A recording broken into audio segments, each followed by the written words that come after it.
बिस्मिल्लाहिर्रहमानिर्रहीम। अस्सलाम वालेकुम स्टूडेंट्स। अच्छा, आज हमारा 19 लेक्चर है और इस वीक का लास्ट लेक्चर होगा। अच्छा, इसमें हम लोगों ने इम्प्रॉपर इंटीग्रल्स के बारे में पढ़ रहे थे। तो अभी तक जो हमारा काम हो चुका कि इम्प्रॉपर इंटीग्रल को पढ़ लिया हमने, टाइप 1 टाइप 2 को डिस्कस कर लिया और उसके बाद उसकी कुछ एग्जांपल्स को भी डिस्कस कर लिया। फिर लास्ट टाइम मैंने 2 थ्योरम करवाए थे। वो थ्योरम क्या थे कि जी लिमिट कंपैरिजन थ्योरम और वो टेस्ट सॉरी थे, और दूसरा बेसिक कंपैरिजन टेस्ट थे। ठीक है, अब इसके बाद 1-2 थ्योरम और है जो इसमें बड़े इंपॉर्टेंट है, तो वो आज हम लोग डिस्कस करते हैं। ठीक है, तो उसके लिए ये मैं आपके नोट्स ही ये वाले फॉलो कर रहा हूँ। इसमें से ना एक थ्योरम है, इधर हमारे पास गिवन दिया हुआ है, उस थ्योरम को हम लोग सॉल्व करते हैं आज। अच्छा, पहले तो आपने ना, हाँ ये थ्योरम। अच्छा, अब आपने क्या करना है कि इस थ्योरम का नाम सबसे पहले देखें। इसका नाम है जी Cauchy condition for infinite integral. एक तो इसको ये भी नाम कह देते हैं और दूसरा इसको एक और नाम भी दिया जाता है। उसका नाम इसको हम लोग ये कहते हैं कि Kashi general principle of convergence theorem. अब आप इधर ना इसके साथ लिख लेना कि पेपर के अंदर फर्ज करो आ जाता है, तो आपको पता होना चाहिए कि वो यही वाला है। रियल में ये बहुत दफ़ा हुआ है कि जी कि क्वेश्चन पेपर में आता है और आप थ्योरम उसकी जो स्टेटमेंट है वो अल्टरनेटिव कर देता है, तो बच्चों को पता ही नहीं चलता कि ये कौन सा थ्योरम आ गया। तो इसलिए मैं बार बार कहता हूँ कि इसकी स्टेटमेंट ये भी बन सकती है कि जी general Cauchy general theorem of convergence. ठीक है, तो ये भी इसकी स्टेटमेंट बन सकती है कि Kashi general principle of the convergence of the infinite integrals, ये स्टेटमेंट भी आ सकती है। अच्छा, अब इसमें हमने करना क्या है, देखिए कि ये थ्योरम उसने कह दिया कि जी एफ बिलोंग टू आर है और then the integral a to infinity converges है if and only if there exist such that implies this. अच्छा, अब इसमें आपने नोट करें कि हमने इफ़ एंड ओनली इफ़ वाली कंडीशन है। अब इफ़ एंड ओनली इफ़ वाली कंडीशन से तो आप लोग सारे ही वाकिफ़ हो, हमने बहुत ज़्यादा इस पर काम किया है। अब ये होती क्या है, अब इसमें ये होता है कि एक चीज़ को हमने लेके चलना है, दूसरी को हमने प्रूव कर देना है, फिर जिसको प्रूव किया है उसको हमने सपोज करना है और पहली वाली को प्रूव कर देना। अब हम लोग जो पहला काम करते हैं, हम लोग ये करते हैं कि जी हम लोग इसको लेके चलते हैं कि जी a to infinity F D alpha converges है, तो हमने ये प्रूव कर देते हैं। ये दो बातें, पहली बात ये वाली कि जी a to infinity F d converges, तो अगर ये कन्वर्ज करेगा तो ये होल्ड करेगा। फिर हम क्या करेंगे दूसरी बार कि हम इसको लेट करेंगे और ये प्रूव कर देंगे। ठीक है जी, इफ़ एंड ओनली इफ का यही मतलब होता है। तो पहले हम लोग क्या करते हैं, इस इंटीग्रल को लेकर चलते हैं कि जी ये कन्वर्जेस होगा तो ये कंडीशन होल्ड करेगी, ये हम प्रूव करते हैं। देखो सबसे पहले उसने क्या किया है, सबसे पहले उसने लिखा है कि जी a to infinity F D alpha be convergent then there exist b greater than 0 such that. अब कन्वर्जेंट की डेफिनेशन आनी चाहिए आपको सबसे पहले।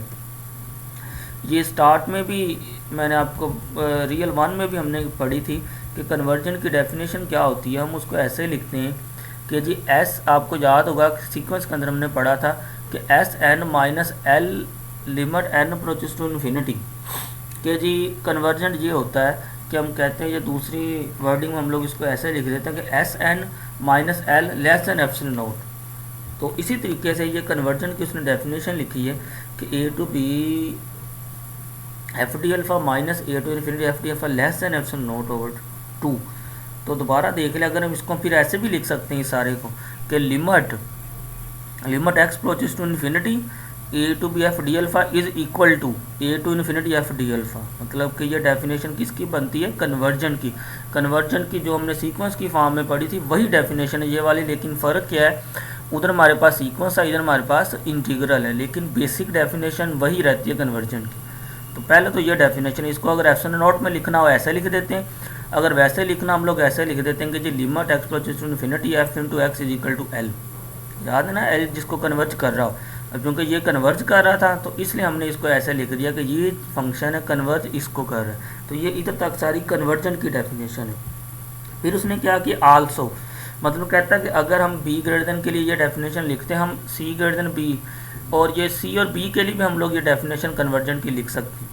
तो ये सिमिलरली मतलब इसको बी सी के लिए भी ये डेफिनेशन कन्वर्जन की उसने लिखी, कि जैसे इधर था ना ए और बी के लिए, तो उसने इधर कहा कि हम सी के लिए भी लिख सकते हैं तो ये सी के लिए भी इसने लिख दी।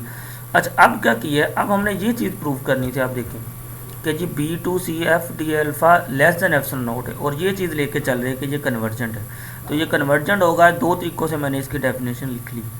अच्छा, अब क्या किया देखिए, आप नोट करें कि बी टू सी था, तो मैंने इसमें क्या किया कि जी बी टू सी के इसको मैंने लिख दिया b to C F D alpha mod is equal to A to c minus A to B F D alpha. अब ये कैसे लिख दिया है, इस चीज़ को देखते हुए कि अगर ये कन्वर्जेंट हम इसको ऐसे भी लिख सकते हैं। अब इसको फिर हम लोग लिख के चल रहे हैं, ठीक है। अब फिर नेक्स्ट क्या किया देखिए, इधर उसने ये माइनस किया, मतलब कि minus A to infinity F D alpha minus भी कर दिया और ये प्लस भी कर दिया। अब प्लस कर दिया, अब जब इन दोनों को अलग अलग किया है, अब जब अलग अलग करेंगे तो आपको पता है कि इधर वाली चीज़ क्या हो जाएगी, ये equality less than equal to हो जाएगी, मतलब ये वाली चीज़ बड़ी हो जाएगी। अब आप नोट करें कि ये चीज़ हमने ऊपर सपोजिशन की हुई है by definition of a conversion, कि ये भी लेस देन एप्सिलॉन नॉट है, ये भी लेस देन एप्सिलॉन नॉट है। इसलिए तो हमने इस डेफिनेशन को ऐसे लिखा था कि ये डेफिनेशन है कन्वर्जन की, हम बी की फॉर्म में इसको ऐसे भी लिख सकते हैं, ताकि इधर हम इसको यूज़ करना था, इस वजह से। अब आप नोट करें कि इन दोनों की वैल्यू की जगह epsilon naught over epsilon not लगा, इनको ऐड किया कि एप्सिलॉन नॉट होगा, ये हमारे पास रिजल्ट प्रूफ हो गया कि G B to C F D alpha less than epsilon naught है कन्वर्सली अज्यूम। इधर तक हमने क्या प्रूव किया कि जी हम ये प्रूव किया कि हम इसको कन्वर्जेंट लेके चले ए टू इन्फिनिटी को, कि हम इसको कन्वर्जेंट लेके चले, और हमने ये कंडीशन प्रूव करनी थी। देखिए हम इसको कन्वर्जेंट लेके जब चलते हैं, डेफिनेशन लगाते हैं, तो ये हमने रिजल्ट प्रूव करनी है, ठीक है। अब हमने काम करना है उलट, सपोज इसको, मतलब कि ये चीज़ को सपोज करना है और प्रूव क्या करना है कि ए to B F D alpha convergent है। तो इसको उलट प्रूव करने के लिए, कन्वर्सली के लिए उसने क्या किया, कहता है conversely assumed at Cauchy condition, एक ये काशी कंडीशन डिफाइन करवा दिया। जब आपको ऐसे याद रखना पड़ेगा कि ये ई एन एक सीक्वेंस डिफाइन करवा दिया, वो सीक्वेंस किस किस्म का है कि ए टू ए प्लस एन की फॉर्म का सीक्वेंस। फिर उसने नेक्स्ट लिखता है the sequence A N is a Cauchy sequence it converges limit.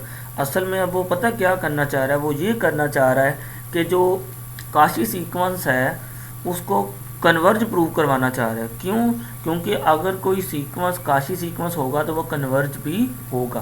तो इसलिए उसने क्या किया, देखें ये उसने लिख दिया कि कन्वर्जिज अगर कर रहा है इसको कन्वर्ज करेगा, तो ये हम कंडीशन लेके चल रहे हैं। फिर उसने क्या किया, ये काशी कंडीशन के अकॉर्डिंग उसने ये कंडीशन लिख दी। ये सीक्वेंस की डेफिनेशन होती है, जैसे हम लोग लिखते नहीं है कि एस एन माइनस एल माड less than epsilon naught over 2, तो ये भी सीक्वेंस की डेफिनेशन ऊपर हमने इसको लेट नहीं किया हुआ, ये वाला कि limit a n is equal to a. तो इसको अगर सीक्वेंस की एप्सिलॉन नॉट की फॉर्म में लिखना हो तो हम इसको ऐसे लिख सकते हैं, ये वाली चीज़।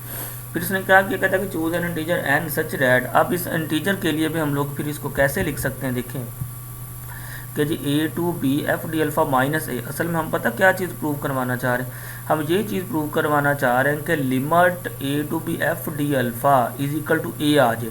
तो अगर ये चीज़ less than epsilon naught show हो जाए तो इसका मतलब क्या है, इसका मतलब ये बनेगा कि limit a to B F D alpha is equal to a है। तो इट्स मीन ये शो हो जाएगा कि ये जो इंटीग्रल है ये क्या हो गया, कन्वर्जेंट हो गया। तो अब देखो उसने क्या किया, फिर इधर कि इसको लिख के चला है a to B F D alpha minus a. तो ये हमने इंटीग्रल डिफाइन ऊपर करवाया हुआ कि हमने इंटीजर की फॉर्म में ये ऊपर, तो इसकी जगह मैंने लिख दिया कि ए to A plus n f D alpha minus a plus. अब देखिए जो दो इंटीजर के दरम्यान लिया ना कि a plus n greater than b है और n greater than b minus a. तो देखिए a to A plus n to b, इसके दरम्यान में इंटीग्रल लिया। अब नेक्स्ट उसने क्या किया, इन दोनों को जब अलग अलग किया तो ये कंडीशन बन गई। अब हमें पता है कि ये भी ये लेस देन एप्सिलॉन नॉट है, ये भी लेस देन एप्सिलॉन नॉट। अगर ये लेस देन एप्सिलॉन नॉट है तो हम इसको फिर पता कैसे लिख सकते हैं, इधर आपने ये स्टेप ऐड करना, इधर आप लोग लिख देना कि जी a to B F D alpha minus a mod less than epsilon not हो गया। इसको फिर मजीद हम लोग ऐसे लिख सकते हैं कि जी limit a to B F D alpha is equal to a, क्योंकि ए हमने बता दिया था कि ए ऊपर हमने क्या किया हुआ है, ए हमने लिया था काशी सीक्वेंस, ठीक है।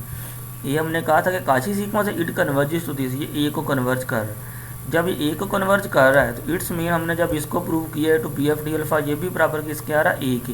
तो ये ई को कन्वर्ज कर रहा है, तो दिस शोज डैट ये e to infinity F D alpha भी क्या हो जाएगा, कन्वर्ज हो जाएगा। यही हमने प्रूव करना था कि जी इस कंडीशन को लेके चलना था और हमने F D alpha convergent prove करना था, तो ये हमने इसको प्रूव कर दिया। ठीक है, ये वेरी वेरी इंपॉर्टेंट थ्योरम है, आपने इसको अच्छे से देखना है। ठीक है, ये पेपर में आने वाला थ्योरम है। इसकी मैंने स्टेटमेंट बता दी है कि ये इसकी स्टेटमेंट ऐसे भी बन सकती है कि Kashi general principle of convergence. ठीक है, तो इसको आपने देखना है अच्छे से। तो नेक्स्ट हम लोग मज़ीद इसको करेंगे काम। ठीक है, ओके जी, अल्लाह।